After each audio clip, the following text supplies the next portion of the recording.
예, 증시를 둘러싸고 있는 주변 환경들이 확연히 좀 좋아졌는데요. 키워드로 알아보는 경제 이야기 김한진 박사님과 함께 매크로 이야기하고 전략 세우겠습니다. 어서 오십시오. 네, 안녕하세요. 이렇게 오랜만에 뵙는 것 같은 생각이 지난주 한 주 못 뵈서 네, 그렇습니다. 주변 증시 환경이 꽤 많이 좋아졌다고 말씀을 드렸는데요. 키워드 확인할게요. 오늘 첫 번째 키워드는요. 네. 미국 경기, 글로벌 경기, 경기입니다. 물가가 떨어지고 금리 인상도 종료될 거라는 기대감이 있어서 좋긴 한데 이게 또 경기 침체로 가는 거 아니야 이런 우려들이 내년에 특별히 미국 경제에 우려가 있습니다. 연착륙이냐 혹은 덜커덩거리는 경기 침체냐 의견이 분분한데 박사님 시각은 어떠십니까? 네, 전 세계 경제를 보면 지금 조금 오해가 있는 게 제조업 경기는 이미 뭐 침체까지라고 단정하기는 그렇지만 뭐 상당히 안 좋다. 둔화예요? 네, 이미 안 좋아져 있다. 예. 네, 전 세계 PMI가 50 이하로 기준선 이하로 움직인 게 오래됐고요. 네. 뭐 거의 연초부터 뭐 내려왔습니다. 네, 그리고 굉장히 뭐 제조업 경기는 식어 있죠. 네. 미국 경제마저도 제조업 경기는 안 좋고요. 최근에 미국에서 발표된 산업 생산이나 가동률 이런 제조업과 관련된 지표도 미국마저도 안 좋은 상태.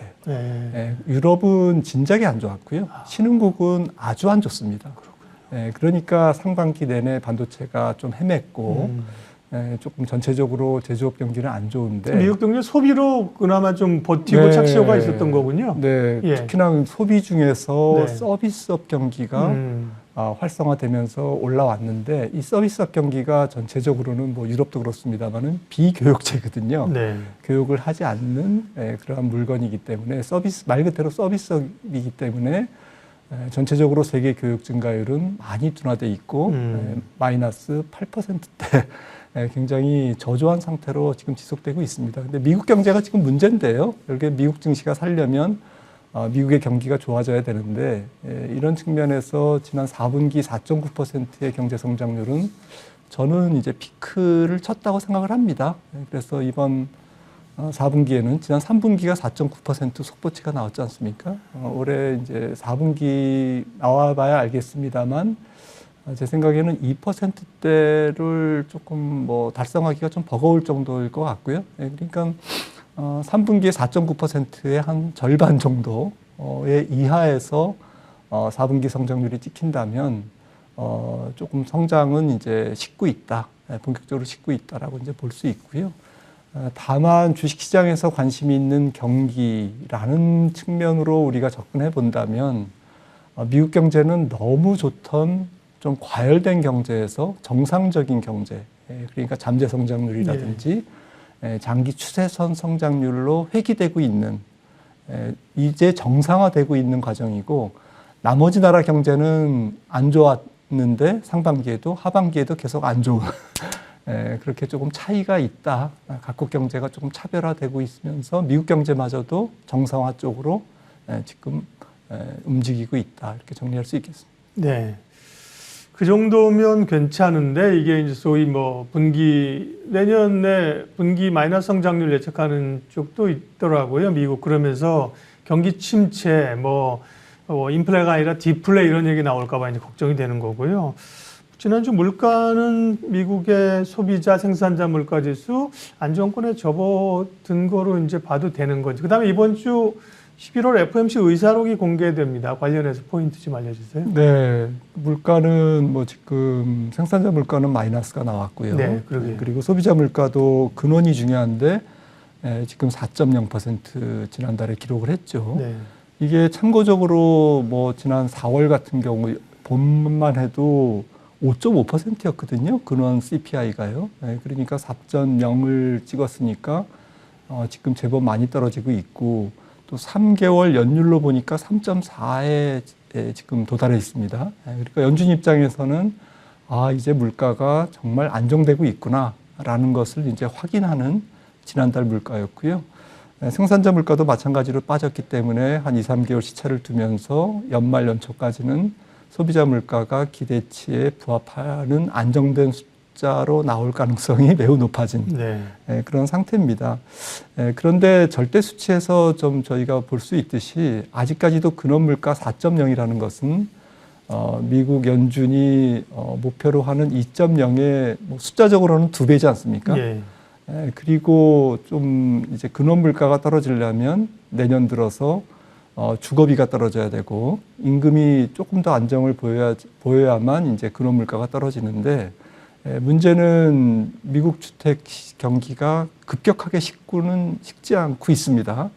급격하게 식지 않고 있고 그다음에 임금도 역시 고용시장에서 한 200만 명 내지 300만 명 정도가 아직까지는 좀 공급 부족이거든요. 노동력의 부족 현상이 아직까지도 나타나고 있고 실업자 한 명당 빈 일자리가 아직도 1.5개. 그러니까 조금 뭐 임금 상승률이라든지 주거비 서비스 인플레이션 쪽에서 조금 지난 수개월간 보여줬던 것처럼 굉장히 큰 보폭으로 떨어지기보다는 앞으로는 좀 아주 보폭이 짧은 조금씩 이제 떨어지는 둥 마는 둥 이렇게 떨어질 가능성이 높기 때문에 연준 입장에서는 이제 마지막 증거가 필요하겠죠.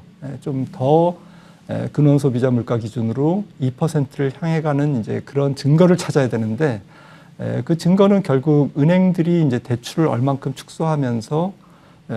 축소함으로써 가계 소비도 또 기업의 뭐 컨디션도 조금 더 안 좋아지느냐에 달려 있는 것 같습니다. 연준의 손을 떠난 이제 상황이죠. 사실은 은행 시스템이 이제 연준을 대신해서 조금 대출 경로를 통해서 경기를 조금 더 잡아야 되는 그러한 상황이 지금 연말 연초 상황이라고 보여지고요. 이번 주에 22일 날 이제 FOMC 의사록이 되겠는데 뭐 큰 이슈는 없을 것 같습니다. 뭐 11월에 기자회견을 했기 때문에 그 정도 톤에서 아직까지는 조금 지켜보겠다라는 쪽에서 시장이 기대하는 내년 5월부터 금리 인하 기대, 그 기대는 조금 못 미치는 그러한 의사록이 되지 않을까라고 생각을 합니다. 금리 얘기는 다음 주제로 좀 이어가도록 하겠습니다. 자연스럽게 말씀하셨는데 두 번째 키워드 보여주시면요. 이제 시장의 그 키워드가 바뀌었어요. 네, 금리 인상에서 금리 인하로 이게 바뀌어버렸습니다. 관심 자체가 그죠? 그러면서 사실상 금리 인상은 이제 멈췄다는데 거의 컨센서스가 모아진 것 같고요. 금리 인하 시점을 노리는데 원래는 한 6월에서 말씀하신 것처럼 뭐 5월, 뭐 3월 얘기도 나오고 있던데요. 네, 좀 더 빨라지던데 시장의 기대는요? 네, 아마도 뭐 약간 내피셜이지만 이제 금리 인하가 조금 뒤늦게 나올 것 같다라고 보는 사람들의 견해는 뭐 70년대라든지 뭐 거창하게 봐서 이렇게 하이퍼 인플레이션이 단방에 한 번에 잡힌 경우는 별로 없다. 살짝 반등을 한 번 주면서 중앙은행으로 하여금 긴장감을 불러일으키는 뭐 다 잡힌 것 같아도 잡히지 않은 이제 끝날 때까지 끝나지 않은 그런 인플레이션이 내년 상반기에 조금 더 끈적끈적한 인플레이션이 있지 않을까, 좀 인플레이션의 반등이 있지 않을까 이런 우려를 하는 사람들이 많은데요. 이거는 뭐 경험론에서 나온 거기도 하지만 최근에 통화 증가율을 보면 사실 2020년 초 이후에 팬데믹이 진행되면서 연준의 뭐 자산 매입이라든지 QE라든지 또 금리 정책이라든지 이런 부분들이 전 세계적으로 굉장히 조금 뭐 최근 2년 동안 밀도 있게 이루어졌거든요.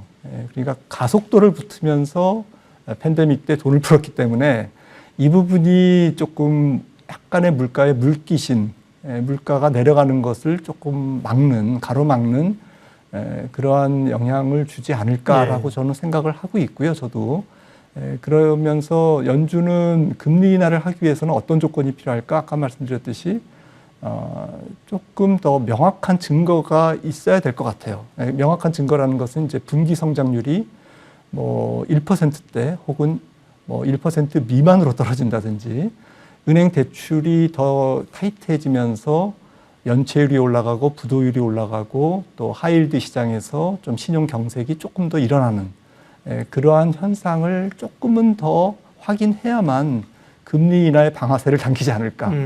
그런데 시장은 좀 경기는 뭐 골든 패스로 연착륙을 하고 연준은 그럼에도 불구하고 조기 금리 인하를 하고 이 두 조합을 생각하는데 이 두 조합은 조금 모순된 그런 측면이라는 거죠. 그래서 금리 인하 시기는 내년 6월은 조금 빠르다. 개인적으로는 좀 그렇게 생각을 하고 있습니다. 네, 6월이 아니라 뭐 3월 얘기가 나온다니까. 그건 좀 기대가 좀 시장은 기대가 항상 빨리 가니까요. 네, 그렇습니다. 기대가 좀 이르다고 말씀하신 거고요.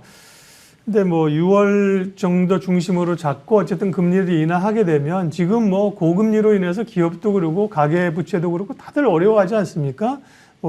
주식시장도 그렇고. 그럼 금리 인하되면 그다음부터는 이제 경기가 좋아지고 주가도 오르고 소위 이제 땡큐 국면으로 갈 거라고 보는데 그렇지 않, 금리를 인하한다는 게 또 시장이 그렇게 마냥 좋은 것만은 아니다라는 시각이 있습니다. 왜 그렇습니까? 네, 당연히 금리 인하는 경기 침체를 전제로 하고 있기 때문에 뭐 침체까지는 아니더라도 경기가 더 이상 물가에 나쁜 영향을 주지 않고 연준의 정책 목표인 근원물가 2%를 달성할 거라는 확신이 들어야 금리 인하를 하는데 그 전제 조건에 가장 중요한 것은 경기가 식어야만 된다라는 것이죠.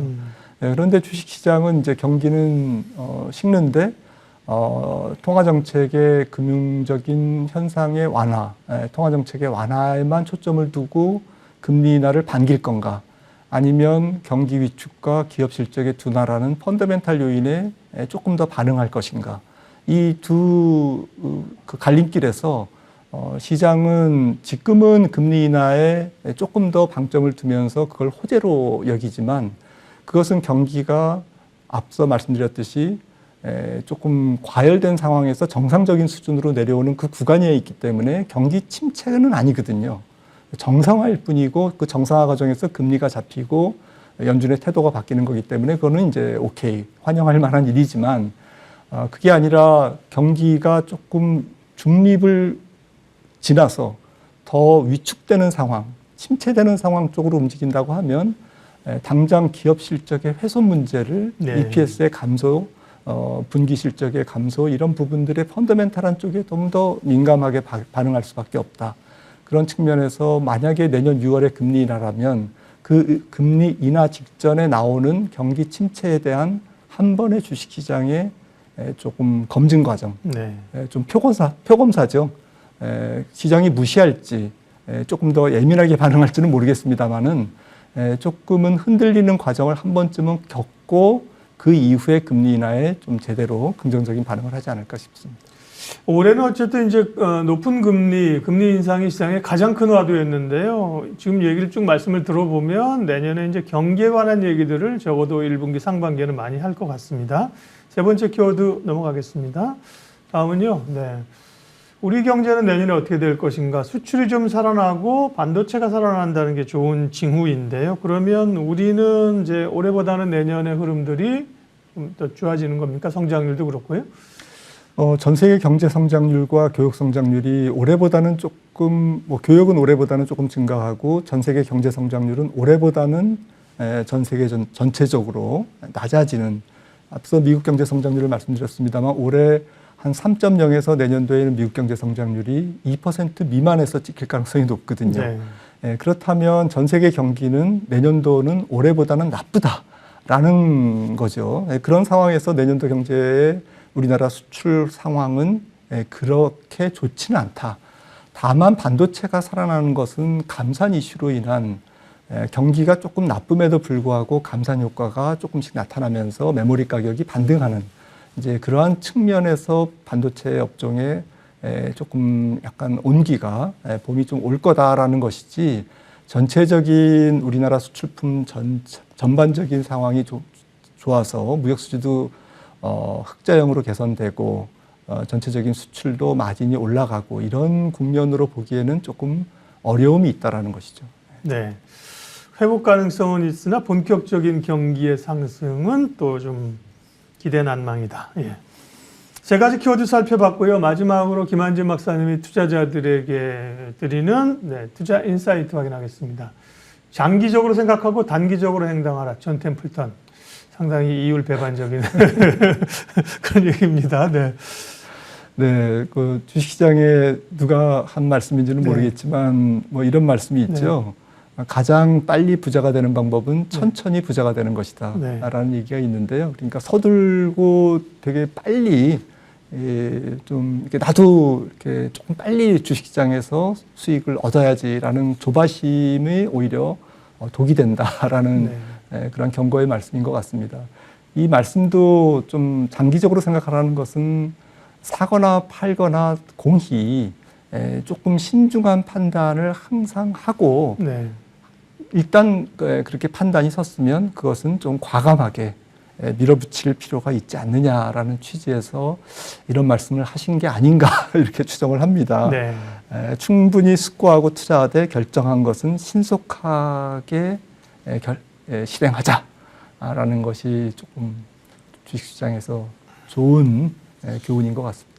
김한지 박사님 이렇게 투자 그루들의 이야기 혹은 본인들의 이야기로 마지막에 투자 인사이트를 주시는데요. 이 얘기를 들으시고 이제 뭐래? 하시는 분들이 있을 거고, 이게 상당히 의미가 있네. 그 단계에, 그러니까, 종목을, 관심 종목을 찍어주시는 게 아니잖아요. 그걸 잘 곰씹으면서 생각할 수 있는 그런 시간이 됐으면 좋겠습니다.